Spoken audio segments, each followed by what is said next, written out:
So guys this is our class number 2 with respect to principles of management. पिछले class हमने क्या किए थे? टेलर के चारों प्रिंसिपल्स किए थे। आज हम शुरुआत करेंगे किससे, बताइए? पेओल के प्रिंसिपल से। Is that clear? एक सेकंड। यस गाइज, तो पहला प्रिंसिपल क्या बोल रहा है बताए? पेओल डिवीजन ऑफ वर्क। अब इसको समझते हैं, पहले एग्जाम्पल लेके, ठीक है?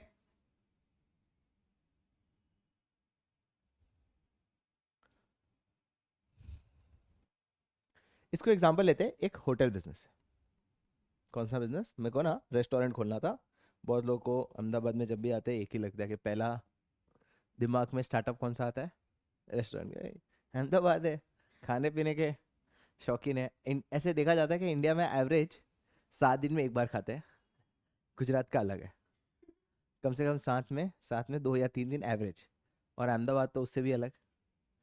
कितने लोग तो मैं ऐसे देखता हूँ जो रोज शाम को बाहर ही खाते हैं, रोज शाम को, है ना? बिजनेसमैन घर पे तो खा लेंगे बोलते हैं शाम को ना हम घर पे बहुत लाइट नाश्ता करते हैं। मैं कहा कितनी बढ़िया बात है, तुम दोपहर को 11-12 बजे जनरली यहाँ पे सब बिजनेस में खाना खाने जाता हो, सीधा शाम को लाइट खाते हो, भूख नहीं लगती? नहीं, शाम को बाहर तो खाते हैं, रात को लाइट खाते हैं। तो यहाँ ये देख के लगता है कि यार अहमदाबाद में कुछ चले ना चले, कैफे चल जाएंगे। तो गाइस मैंने कैफे कैफे का बिजनेस शुरू किया। तो मैंने मेरे साथ है ना 4 लोगों को हायर किया, ठीक है? मैं एज अ शेफ काम करूंगा, मैं एज अ मैनेजमेंट करूंगा, मैं मेरे वेटर्स को इंस्ट्रक्शंस दूंगा, मैं जो क्या बताए, एक क्लीनिंग स्टाफ भी होगा जिसका काम क्या होगा बताइए? सब बैठ के टेबल का क्लीनिंग करना, है ना? सबको अपना अपना मैंने बांट दिया। काम मैंने डिवाइड नहीं किया। मैंने बोला जैसे जैसे काम मिलता रहे तुम काम करते रहो। अब ऑब्वियसली हुआ क्या? हुआ ऐसा कि जब मैं खाना बना रहा हूँ, राइट, ऑर्डर लेने के लिए कोई था नहीं, क्योंकि वेटर अपने में बिजी था, ठीक है? क्लीनिंग वाला अपने में बिजी था, तो भीड़ थी ज़्यादा। तो भीड़ ज़्यादा होने से क्या हो गया बताइए? कि वो लोग उसमें हैंडल कर रहे थे, तो मैं किचन से जाके कहाँ चला गया वापस? कस्टमर के ऑर्डर लेने। तो इस चक्कर में क्या हो गया, मेरे प्रोडक्ट की क्वालिटी जो है उसमें मुझे थोड़ा सा कॉम्प्रोमाइज़ करना पड़ा, बिकॉज सब कुछ मैनेज करना पड़ता है। फिर क्या हुआ? थोड़ी देर बाद देखा कि इतनी भीड़ बढ़ गई, क्योंकि नया नया खोला था तो भीड़ थी। तो दूसरा वाला बोल रहा है कि फटाफट टेबल साफ करो, और वो वेटर बिजी था, तो मैं खुद जाके साफ कर रहा था। मैं सोचा मैंने बिजनेस किया या क्या किया, राइट? तो उसकी वजह से क्या हो रहा है कि कस्टमर का जो वेटिंग टाइम है वो और ज़्यादा बढ़ गया। क्यों? क्योंकि मैं क्लीनिंग में अच्छा नहीं हूँ, मैं मैनेजमेंट में अच्छा नहीं हूँ, मैं किस में अच्छा था? खाली शेफ। बट मैं सब काम करने लगा हूँ। अब उस चक्कर में हुआ क्या? मेरा काम बिगड़ा कि नहीं बिगड़ा? 100% बिगड़ेगा। किस तरह से मेरा काम बिगड़ेगा? मेरा क्वालिटी पे फोकस नहीं रहेगा, बिकॉज मैं सिर्फ खाने पे ध्यान नहीं दे रहा हूँ। मैं उतना अच्छे से कस्टमर को हैंडल नहीं कर पाऊंगा, तो कस्टमर का वेटिंग टाइम बढ़ेगा, कस्टमर डिससेटिस्फाइड होंगे, एंड एट द एंड होगा क्या? मेरा जो काम है वो अच्छे से चलेगा नहीं। और इसी से मैंने पेओल का पहला प्रिंसिपल समझा, जिस प्रिंसिपल का नाम क्या है गाइस? Come on, division. उसने क्या बोला? देखो, सब काम सब नहीं कर सकते। हर काम के लिए कोई स्पेशलिस्ट होता है, और वो काम वही करेगा। आया समझ? जिसका मतलब क्या कि सपोज ये 4 काम है, ये काम तो मैंने पहले डिवाइड कर लिए। इस काम में हर एक में आप किसको रखोगे बताइए? स्पेशलिस्ट को। मतलब शेफ में आप उसी को रखोगे जो खाने में स्पेशलिस्ट हो। जो आपकी रेस्टोरेंट है, फॉर एग्जांपल मेरा साउथ इंडियन कैफे है, तो द पर्सन जो आप हायर करोगे वो बंदा होना चाहिए जिसको साउथ इंडियन की पूरी समझ हो। सेकेंड, आपका जो मैनेजर होगा, जो आपके क्या कलेक्ट करेगा बताइए? ऑर्डर। वो इतना बढ़िया सेल्समैन होना चाहिए कि कस्टमर 4 बोलता है वो 5 बोलेगा। मतलब स्टार्टिंग में ही सारे ऑर्डर्स ले लेगा। ऑब्वियसली कस्टमर जाएगा तो पूछेगा ना, यार आपकी क्या फेवरेट आइटम है? तो कुछ कुछ जगह तो ऐसे बोलते हैं, सर आप यहाँ तो सब बढ़िया है। अरे यहाँ तो सब बढ़िया ही होंगे, पर तुम मुझे सजेस्ट करो। तो उसमें वो स्किल्स अच्छी होनी चाहिए कि हाँ वो हाई वैल्यू प्रोडक्ट्स को ज़्यादा बेच पाए।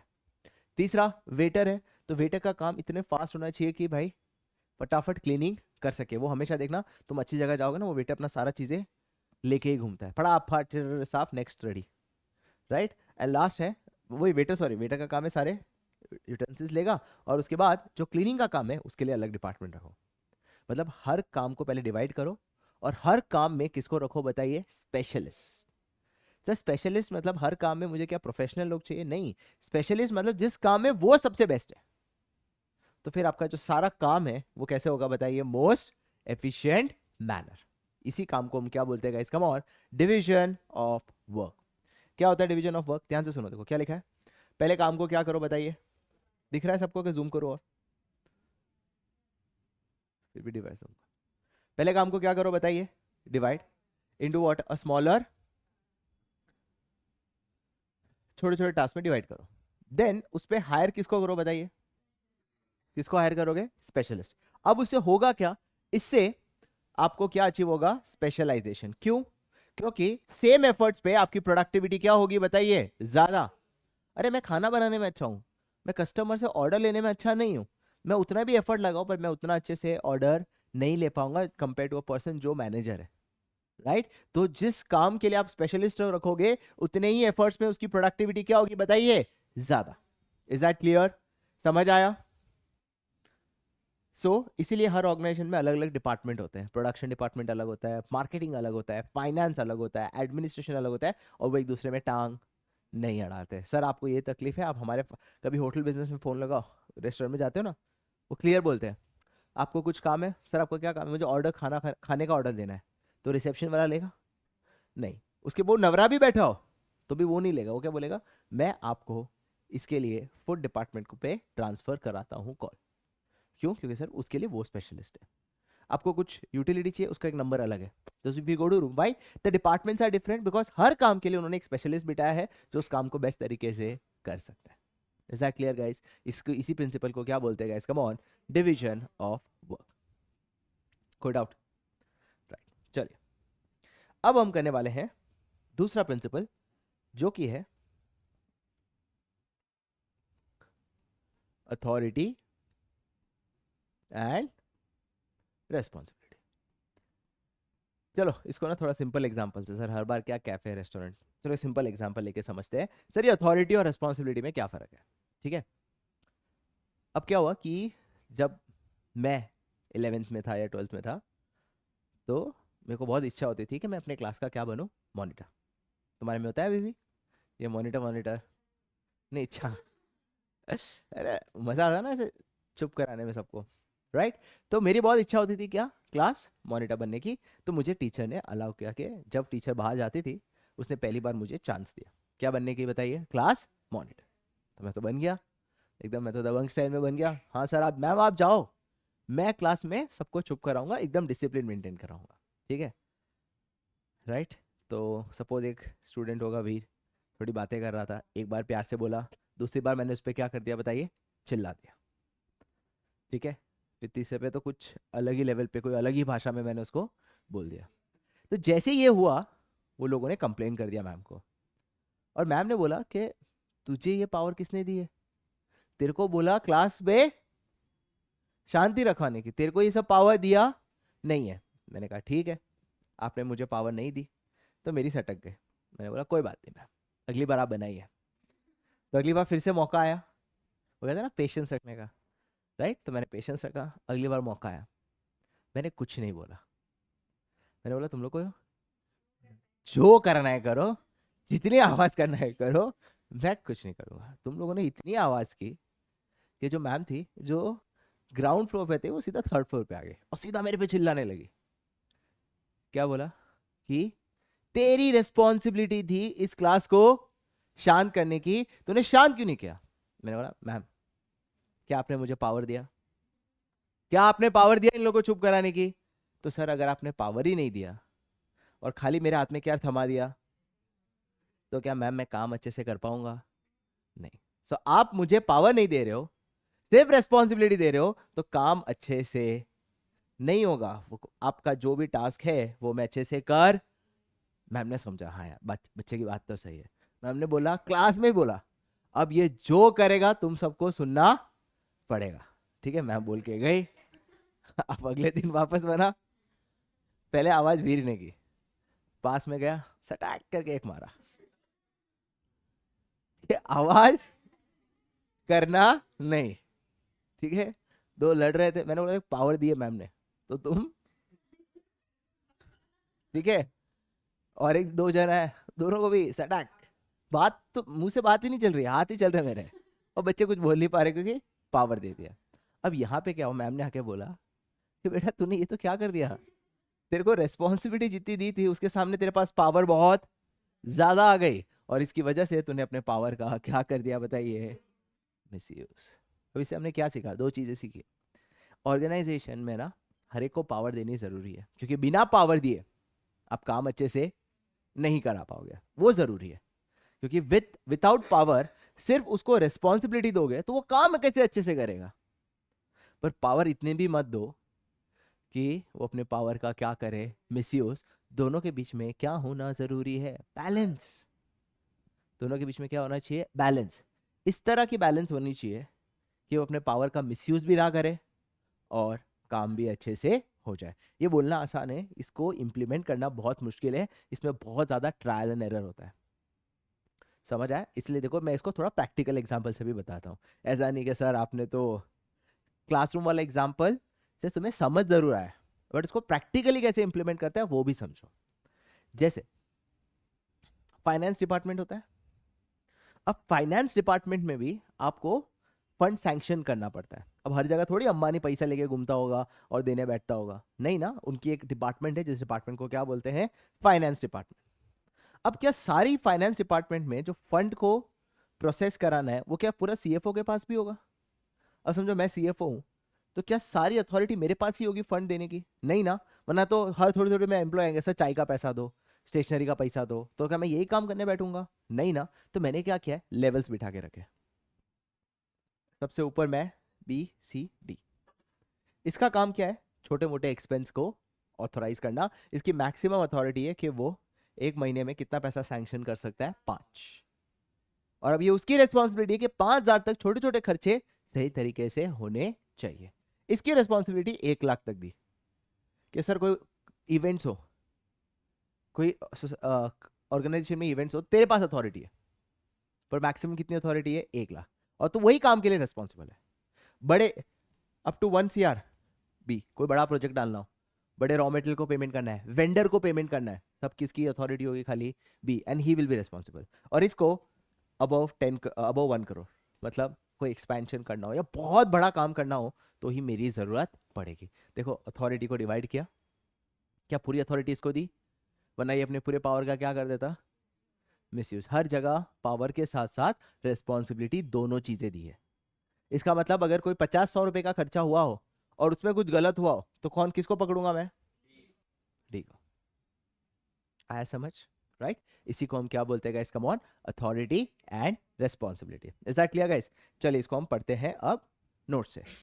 Authority and responsibility. What is authority? The right to give, खाली ऑर्डर नहीं, सामने सामने वाला ओबीडियंट हो, मतलब फॉलो करे। टपकी मारी तो तू मेरे को मानने नहीं आ सकता, तुझे मेरा ऑर्डर सुनना पड़ेगा। That is authority, right to give order and obtain what, obedience. और with power comes what, responsibility. तो रेस्पॉन्सिबिलिटी क्या होता है, नहीं लिखा क्या मैंने, ओके। इसके साथ साथ एंड रेस्पॉन्सिबिलिटी जो भी होती है वो किसके साथ चलती है बताइए, it goes corollary to authority. ये क्या होता है इसका मतलब, sir responsibility is corollary to authority मतलब क्या, सर पावर दिया है तो साथ साथ में रेस्पॉन्सिबिलिटी भी आएगी। पावर दिया है कि क्लास में तो किसी को भी कुछ बोल सकता है, तो रेस्पॉन्सिबिलिटी है कि क्लास शांत होनी चाहिए। That's your responsibility. Is that clear, right? अब क्या बोला, दोनों के बीच में क्या होना बहुत जरूरी है, सर क्यों? क्योंकि अगर आपने सिर्फ रेस्पॉन्सिबिलिटी दी और पावर, तो क्या वो काम अच्छे से कर पाएगा, क्या वो काम अच्छे से कर पाएगा, नहीं। And excess of authority leads to what, misuse of power. तो दोनों के बीच में क्या होना जरूरी है, balance. Is that clear guys? So management need to build a safeguard. Safeguard मतलब कि एक ऐसा सिस्टम बनाओ जैसे कोई भी अपना पावर को मिसयूज ना करे। जैसे वो मैंने सेफगार्ड सिस्टम बनाया ना, 1 लाख, 2 लाख, 5 लाख, 10, मतलब एक सेफगार्ड बनाया ताकि कोई भी अपने पावर का मिसयूज ना कर पाए। क्या ये चीज क्लियर? कितने लोग को समझ आया, हाथ उठाए। सबको आया, राइट? तो हमने 2 प्रिंसिपल किए गाइस। पहला प्रिंसिपल कौन सा किया था बताइए? पहला प्रिंसिपल था डिवीजन ऑफ वर्क। इसको हम क्या बोलते थे, वर्क को हम डिवाइड करेंगे छोटे छोटे टास्क। हर एक टास्क में हम किसको रखेंगे, किसको रखेंगे, स्पेशलिस्ट। इससे क्या अचीव होगा बताइए, so what do you mean by specialization? मतलब उतना ही एफर्ट पर आउटपुट ज्यादा, है ना? तो बड़ी कंपनी और छोटी कंपनी में फर्क क्या है? बड़ी कंपनी के पास भी उतना ही टाइम है जितनी छोटी कंपनी, पर बड़ी कंपनी किसको हायर करता है? स्पेशलिस्ट। इससे आपका काम एफिशिएंट होता है।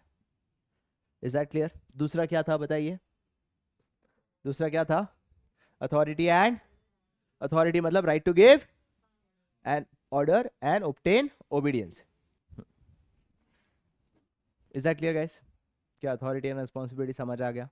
राइट, अब हम आ जाते हैं अगले प्रिंसिपल पे, one of the favourite principal which is discipline.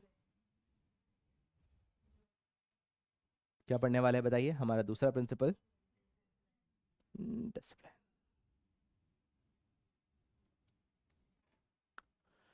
Okay guys, क्या होता है डिसिप्लिन? इसको ध्यान से सुनो।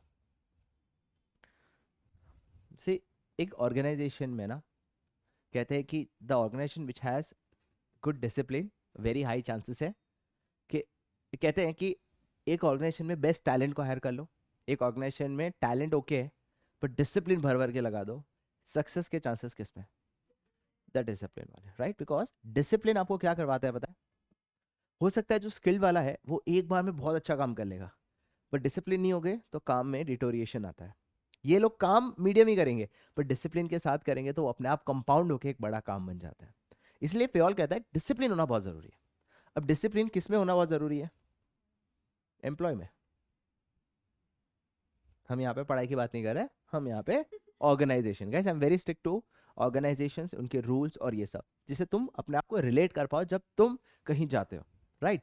तुम कहीं कोई कंपनी में जाओ, तुम कोई कंपनी में तो ऑब्वियसली तुम नहीं जाते हो, बट ये चीज़ें तुम अच्छे अच्छे आउटलेट्स में भी देखोगे। फैक्ट उसमें देख लो, मैकडोनल्ड्स में जाके देख लेना तुम, कहाँ पे, बर्गर किंग में जाके देख लो, या बड़ी बड़ी जो फ्रेंचाइजी है, या होटल बिजनेस, सबसे ज़्यादा जब तुम होटल बिजनेस में जाते हो, होटल्स में, दे फॉलो दिस बिकॉज उन्हें पता है कि वो एक लेवल ऑफ गलती नहीं कर सकते, बिकॉज गेस्ट का एक्सपीरियंस उनके लिए सबसे बेस्ट चाहिए होता है ना? तो that's why I am saying कि सपोज एक एम्प्लॉय है, मुझे उस एम्प्लॉय को अगर डिसिप्लिन बनाना है ना, तो फेयोल बोलता है उसमें एम्प्लॉय से आप नहीं ढूंढ पाओगे, आपको सिस्टम सही लाना पड़ेगा जिससे एम्प्लॉय अपने आप क्या हो जाता है बताइए? डिसिप्लिन। अब इसका मतलब क्या होता है? फॉर एग्जाम्पल, मैंने टाइम का कोई कंडीशन नहीं रखा, ठीक है? तो 9 o'clock पहुंचने का टाइम होता है, ठीक है? और ये महाशय पहुंचते थे कभी कभी 9:30, कभी 10, कभी टाइम ही नहीं, इतना भी लेट नहीं, काम करना है। It means she is late, but उतना लेट नहीं है, इसलिए उसको लगता है ठीक है ना, इतना कोई फर्क पड़ने वाला नहीं है, ठीक है? दूसरा, इन मैम को मोबाइल की बहुत चस्का है, तो काम करते करते, अब मेरा जो बिजनेस था वो शर्टिंग का बिजनेस था, शर्ट स्टिच करना हो रही है, तो मैडम काम करते करते क्या देखने लग गए बताइए?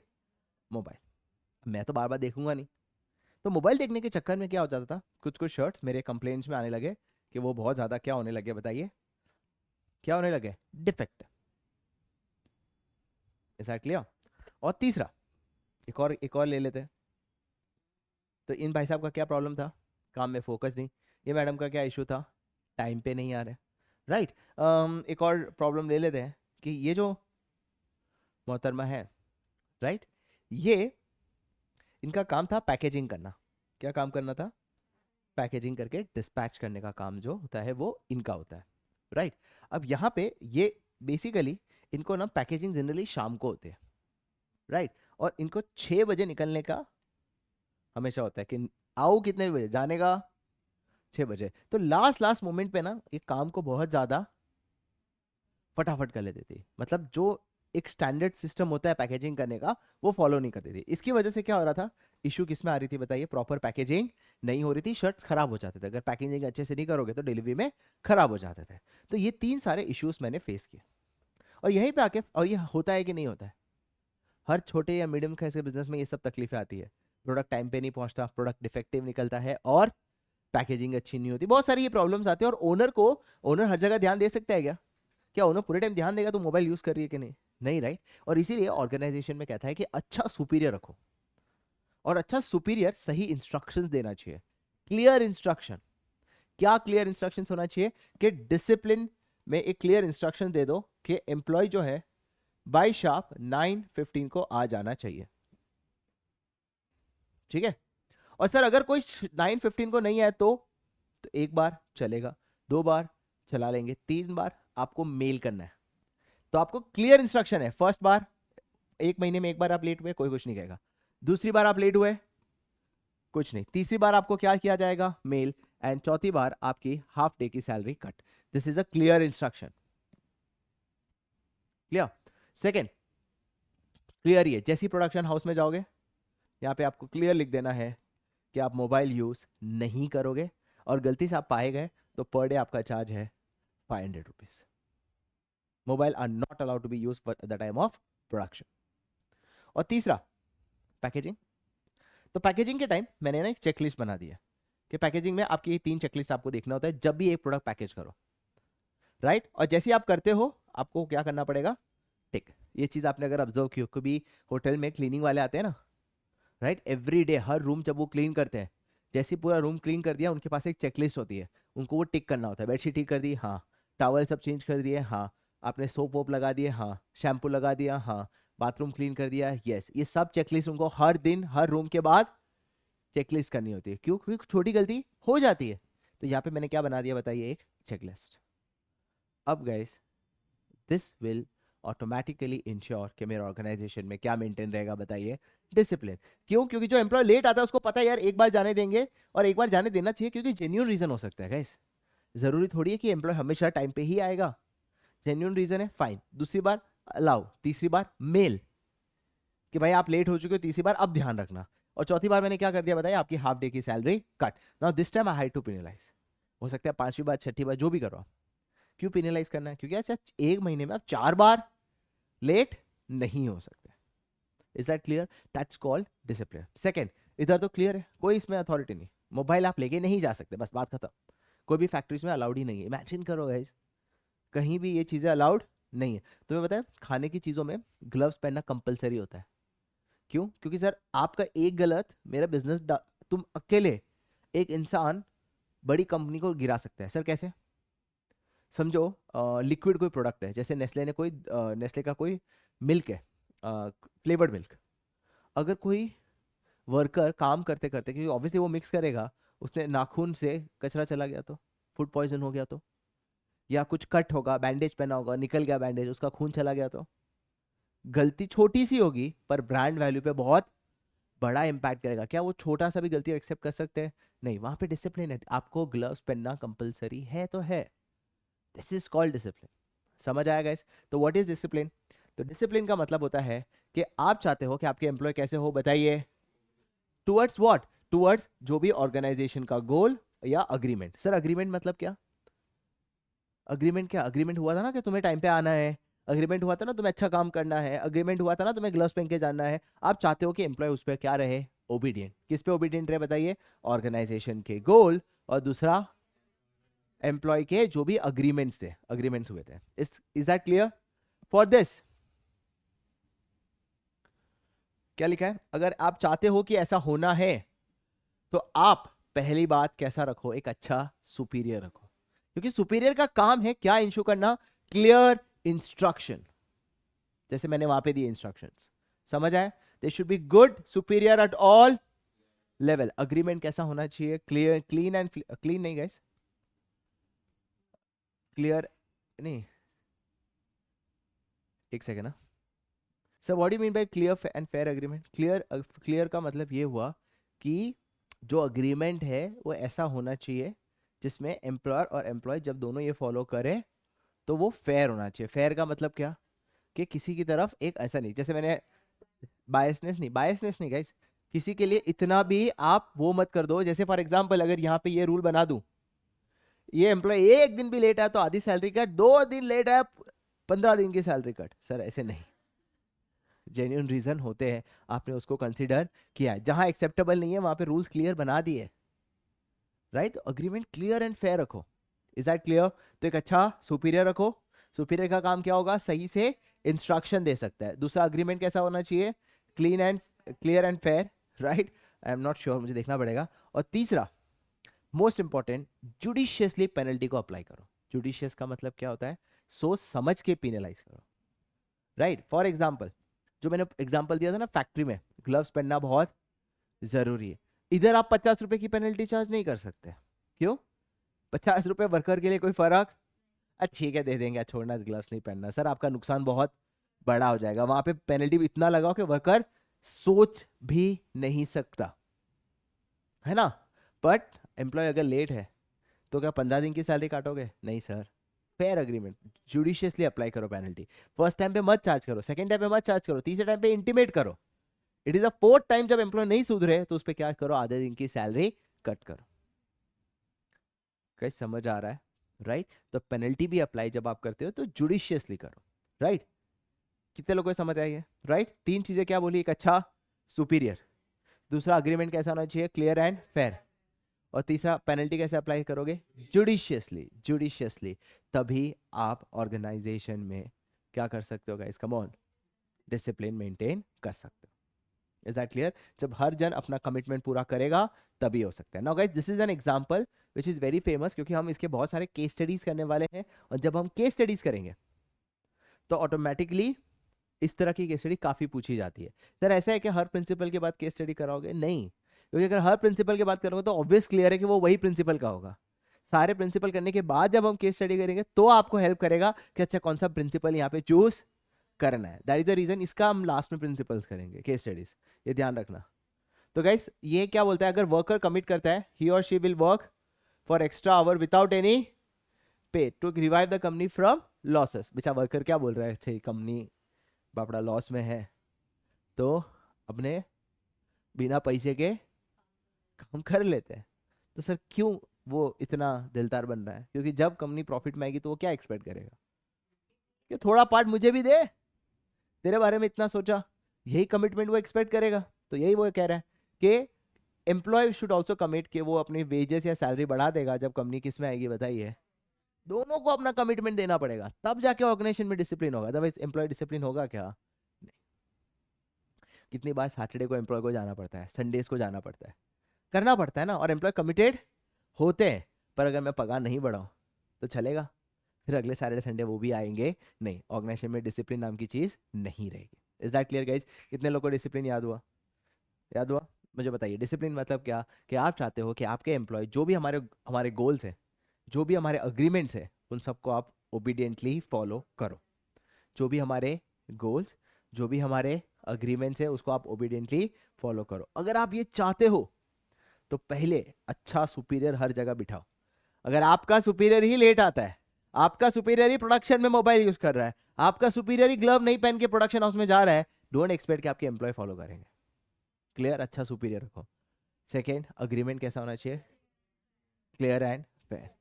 और तीसरा, पेनल्टी कैसी होनी चाहिए, जुडिशियस। जुडिशियस मतलब सोच समझ के बाद अप्लाई करो, चुपचाप ऐसी पेनलाइज मत करो। Is that clear? तीन प्रिंसिपल्स हमने आज किए अभी तक। पहला कौन सा किया था बताइए, डिवीजन ऑफ वर्क, जो कहते हैं वर्क को डिवाइड करो छोटे छोटे टास्क, हर एक टास्क में किसको बिठाओ, स्पेशलिस्ट, ताकि वही काम उतने ही एफर्ट में प्रोडक्टिविटी क्या होगी, ज्यादा। इसलिए प्रोडक्शन डिपार्टमेंट, मार्केटिंग, फाइनेंस, अलग अलग डिपार्टमेंट्स होते हैं। दूसरा, authority, right to give order and obtain, और रेस्पॉन्सिबिलिटी अथॉरिटी के साथ में चलती है। दोनों के बीच में क्या होना बहुत जरूरी है, बैलेंस होना जरूरी है। क्यों? क्योंकि अगर पावर ज्यादा है और रिस्पॉन्सिबिलिटी नहीं है तो पावर का क्या करोगे आप, मिसयूज। और रिस्पॉन्सिबिलिटी है और पावर नहीं है तो क्या होगा, the work will not be done properly. Is that clear guys? वो क्लासरूम वाला एग्जांपल, और इसमें वो फैक्ट्री वाला एग्जांपल जो है, जिससे आपको डिसिप्लिन वाली चीज समझ आएगी। Is that clear? चलिए चलते हैं अगले प्रिंसिपल पे। राइट ऐसा काफी बार होता है, तुम घरों में देखोगे, घरों में क्या होता है पता है, जैसे फॉर एग्जांपल घर में एक मेड आई हुई है, ठीक है। अब उसको काम देते रहते हैं, रोज का कमांड है, आता रोज उसको कमांड तो देंगे। मम्मी ने बोला कि बेटा फटाफट कबर्ड साफ कर ले। अचानक वहाँ से पापा आए घर में और उन्होंने बोला नहीं नहीं नहीं नहीं, पहले मेरे एक चीज़ चाबी नहीं मिली, मुझे चाबी ढूंढ के दे। उसी में से उनका एक नालायक बेटा आया, बोलता है नहीं नहीं ये सब बाद में करना, पहले मुझे भूख लगी है, खाना बना के दो। ना भाई, प्रॉब्लम क्या है, वो हो चुकी है बहुत ज़्यादा कंफ्यूज, है ना। क्यों कंफ्यूज हो चुकी है? क्योंकि ऑर्डर एक से नहीं मिल रहा है, ऑर्डर इससे मिल रहा है। अगर मम्मी उसको उसको दुख क्या हो रहा है, मम्मी उसकी मतलब मालकिन की बात मानी तो जो सेठ है वो नाराज हो जाएगा, सेठ की बात मानी तो ये दोनों नाराज हो जाएंगे, और बच्चे की बात मानी तो दोनों सेठ सेठानी बैठ के मुंह चढ़ा लेंगे। मतलब किसी की भी बात मानूं, किसी को तो लगेगा कि उसका ऑर्डर मैंने फॉलो, उसको वो डिसिप्लिन वर्ड तो यूज नहीं करेंगे, पर पीठ पीछे बोलेंगे। आजकल वो बात नहीं रही, पहले जो काम करती थी ना, आजकल वो बात, घमंड आ गया है। पगार क्या बढ़ा दी, हालांकि बढ़ाई बहुत कमी होगी, पगार क्या बढ़ा दी, काम बढ़िया से नहीं कर रहा है, राइट। इसका मतलब क्या, उसको क्या लगेगा, डिसिप्लिन नहीं है, अभी बात मानती नहीं है, सुनती नहीं है, उसको हम क्या बोलते हैं, डिसिप्लिन नहीं है, राइट। यही चीज होती है जब आपको ऑर्डर एक से ज्यादा लोगों से मिलता है ना। वैसे ही जैसे इधर मैंने एग्जांपल दिया है कि ये सेल्समैन है, ये सेल्समैन को क्या बोला गया है कि तेरे को ये प्रोडक्ट बेचने का है। अब प्रोडक्ट बेचेंगे तो किसको बेचेंगे, कस्टमर, और कस्टमर का जी नहीं मानता जब तक उन्हें क्या नहीं दे, डिस्काउंट। तो मार्केटिंग मैनेजर ने कहा देख बेटा तेरे पास 15% देने की अथॉरिटी है, 15% तक तो डिस्काउंट दे सकते है ना। पर अब 15% देना है मतलब पैसा कम आएगा, तो उसके लिए कौन चिल्लाएगा, ये फाइनेंस मैनेजर बोलता है तेरा मार्केटिंग वाला तो बेचने के चक्कर में कम नहीं बेच देगा, पैसा भी तो चाहिए, तो तुम 10% से ज्यादा,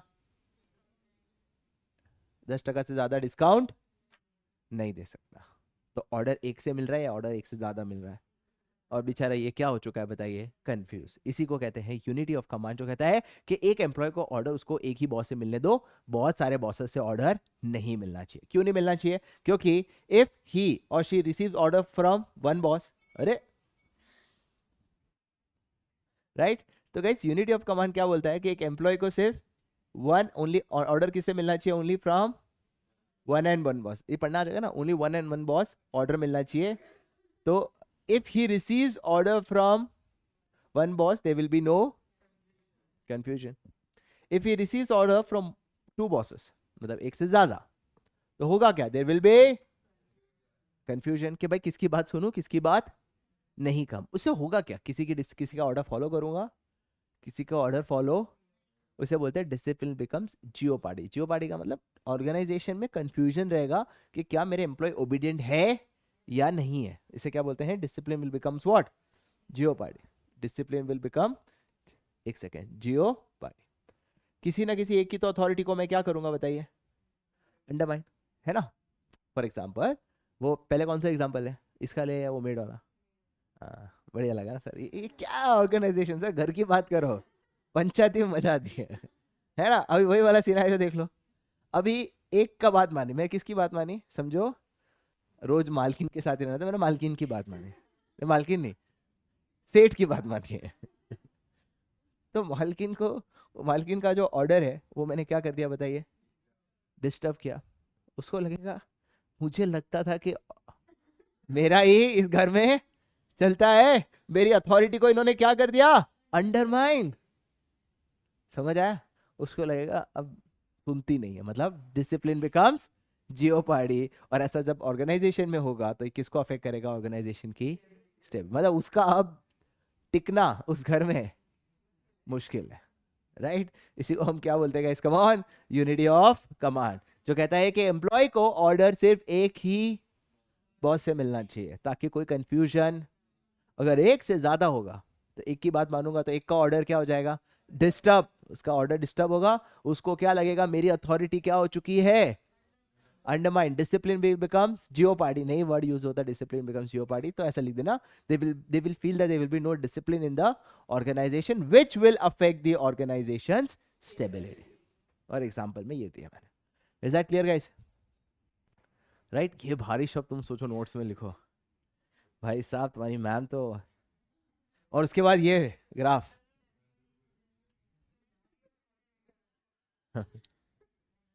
इतना अंडरस्टिमेट मत करो।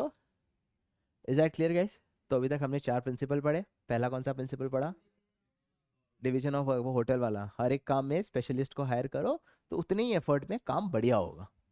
दूसरा था अथॉरिटी एंड, वो क्लासरूम वाला है ना, ये अथॉरिटी मतलब ऑर्डर देना और सामने वाला फॉलो करे, और रिस्पॉन्सिबिलिटी अथॉरिटी के साथ चलती है। प्रिंसिपल क्या बोलता है, दोनों के बीच में क्या होना बहुत जरूरी है, क्यों? क्योंकि पावर दे दिया और रिस्पॉन्सिबिलिटी नहीं दी, तो क्या होगा? पावर का मिसयूज। और रिस्पॉन्सिबिलिटी दे दी पर पावर नहीं दिया तो काम अच्छे से नहीं हो। तीसरा कौन सा क्या था? डिसिप्लिन, है ना? आप चाहते हो कि आपके एम्प्लॉय जो है वो डिसिप्लिन रहे। डिसिप्लिन रहे मतलब क्या होता है? ओबीडियंट रहे टुवर्ड्स व्हाट? हमारा जो गोल है और हमारा जो बीच में जो अग्रीमेंट हुआ है, उसके लिए 3 स्टेप बताया फेयरन ने। पहला स्टेप क्या बताया था, याद करो? बढ़िया क्या रखो? अच्छा सुपीरियर रखो, क्योंकि आपका सुपीरियर एग्जाम्पल सेट करेगा। आपका सुपीरियर ही मोबाइल यूज करते करते प्रोडक्शन में काम कर रहा है, आप एम्प्लॉय को कैसे? वो इंस्टा रील है, फोन नहीं यूज करना। That is the only reason guys I am not using my phone, है ना? मेरे को बहुत इच्छा होती है, इतने फोन आते हैं, मतलब आफ्टर माई क्लास कम से कम 15 मिस कॉल तो 100% होते हैं, बट मैं नहीं यूज कर सकता हूँ। द रीजन इज, मैं ही अगर यूज करूंगा तो मैं तुम्हें थोड़ी बोल सकता हूँ, right? That's the only reason कि मैं mobile, that means you should have a good superior. Second, agreement भाई क्लियर और फेयर रखो, है ना? और तीसरा, पेनल्टी भी अप्लाई करो तो जुडिशियसली करो, है ना? फिर चौथा आपने कौन सा क्या बताइए? Unity of command. अब आ जाते हैं लास्ट प्रिंसिपल। हाँ, बहुत अच्छा एग्जाम्पल है, मजा आएगा, मजा आएगा, मजाक नहीं कर रहा हूं। तुम बोलोगे अरे सर यही यही तो सुनना था, इसी के लिए आज की क्लास थी सर। तो हमेशा लास्ट एग्जाम्पल में सबसे बढ़िया रखता हूँ, तो लास्ट एग्जाम्पल सुन लो बस, बहुत बढ़िया वाला, तुम खुद बोलोगे, है ना? तो हमारा ये नन्ना मुन्ना पर्सन है, कंपनी XYZ में काम करता था, और ये हमारे ये कौन था? प्रोजेक्ट मैनेजर था। मतलब जो प्रोजेक्ट करता था, प्रोजेक्ट मिलते थे उसको ये मैनेज करता था, सिंपल। पर ये बहुत डिसिप्लिन था, मतलब ऑर्गेनाइजेशन के जो रूल्स है ना, उसने ना अपने जीवन में उसको मंत्र की तरह पा लिया। 9 मतलब 8:55 को काम, मतलब सिर्फ काम, फोन नहीं, मतलब बीवी का भी आए उठाएगा नहीं, एकदम डिसिप्लिन बनता है। तो इस हिसाब से सोच मैं कितना डरे वाला। तो गाइज रूल्स एक ऐसा था, एक रूल ऐसा बनाया था कि अगर आपको छुट्टी चाहिए फॉर 7 डेज, सॉरी 7 डेज ज्यादा होगा, कभी ना जीवन में ना मिले, 3 to 4 डेज की छुट्टी अगर आपको चाहिए तो आपको कम से कम 3 महीने पहले बनाना पड़ेगा। मतलब बहुत ज्यादा हो गया, पर चलो ठीक है, अपना ये बापड़ा बहुत डिसिप्लिन था। 3 महीने पहले मैसेज कर दिया। क्या मैसेज कर दिया? देखो मैम, सर मेरे रियल सिस्टर, सेम ब्लड जो सिस्टर है ना, उसकी ओरिजिनल, हाँ, उसकी ही शादी है, और उसकी शादी में मुझे बुलाया है तो मुझे ज्यादा पड़ेगा, और इसीलिए मैं आपसे रिक्वेस्ट करता हूं कि मुझे 3 दिन की छुट्टी 3 महीने बाद चाहिए, और मैं आपको कमिट करता हूं कि उसके पहले मैं आपका सारा काम करके जाऊंगा। ठीक है सर? कितना बड़ा चढ़ा, ऐसा ही लिखना पड़ता है, मुझे याद है, मैंने अपने इंटर्नशिप में यही लिखा था, मेरी बहन की शादी के लिए ऐसा रिक्वेस्ट करो जैसे भीख मांग रहा हूं, बट रूल्स आर रूल्स। बेचारे ने लिखा, है ना? बहुत खुश था, शादी 3 दिन की छुट्टी मिल रही है। 1 फरवरी को डीजे था, 2 फरवरी को संगीत था, और 3 फरवरी को शादी थी, और भाई साहब ने 31 जैन को क्या ले लिया था? छुट्टी। छुट्टी लेने वाला था 30 जैन को। जैसे ही आया, कंपनी में एक प्रॉब्लम आ गई कि एक बहुत ही इंपॉर्टेंट क्लाइंट जो यही संभाल रहा था, उसका प्रोजेक्ट यही संभाल रहा था, and he is a manager, वो क्लाइंट नाराज हो गया। इसको मन में बहुत सारे कुछ कहना था बट कुछ कह नहीं पाया, बट वो नाराज हो गया, और वो कंपनी का बहुत इंपॉर्टेंट क्लाइंट है, मतलब अगर वो प्रोजेक्ट में तकलीफ आ गई तो कंपनी का बहुत बड़ा लॉस हो जाएगा। और इस भाई साहब को क्या चाहिए थी? छुट्टी। तो जो मैनेजर था, जो मैनेजर था, पर्सन का नाम जो सी था, ठीक है, अब ये दुविधा में आ गया, क्योंकि इस बापड़े का चेहरा देखो, 3 महीने पहले छुट्टी मांगी है गाइस, वो भी अपनी ही बहन की शादी के लिए, और उसकी गलती भी नहीं, और एक तरफ ऑर्गेनाइजेशन है जहाँ एक इम्पोर्टेंट क्लाइंट है। अब इसके हाथ में पावर है कि इसको छुट्टी देनी है या नहीं। बताओ क्या करना चाहिए मैनेजर को,